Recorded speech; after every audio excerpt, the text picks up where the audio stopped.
بلوچستان کے ضلع بولان سے ہمارے گدروشیہ پوائنٹ کے نمائندہ حفیظ اللہ بنگل زئی کی رپورٹ کے مطابق بولان کے علاقے کرتا سے بجلی کے سینکڑوں کھمبوں سے چور تار لے اڑے۔ 8 ماہ گزرنے کے باوجود انتظامیہ کچھ نہ کر سکا اور وابڈہ کی خاموشی قلبیہ سے کم نہیں۔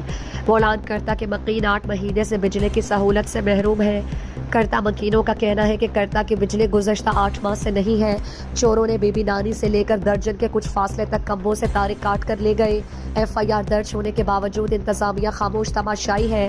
بجلی کے کھمبے نیشنل ہائی وے کے قریب ہیں۔ انتظامیہ کے دن رات گشت ہونے کے باوجود انتظامیہ کی ناک کے نیچے سے تاریں چور لے اڑے، لیکن انتظامیہ کو خبر بھی نہیں ہوئی، نہ ہی انتظامیہ کے اہلکاروں کو پتہ چلا۔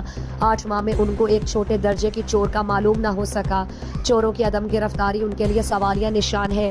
گرمی سے عوام کا برا حال ہے، کوئی پرسان حال نہیں۔ کئی بار بتانے کے باوجود محکمہ وابڈہ کے افسران ٹس سے مس نہیں ہوتے کہ عوام کس تکلیف اور اذیت میں مبتلا ہے۔ انہوں نے وابڈہ کے اعلیٰ حکام سے مطالبہ کیا کہ کرتا کے بجلی کو جلد از جلد بحال کر کے عوام کو اس پریشانی سے نجات دلائی جائے۔ بصورت دیگر ہم احتجاج کا پورا حق رکھتے ہیں۔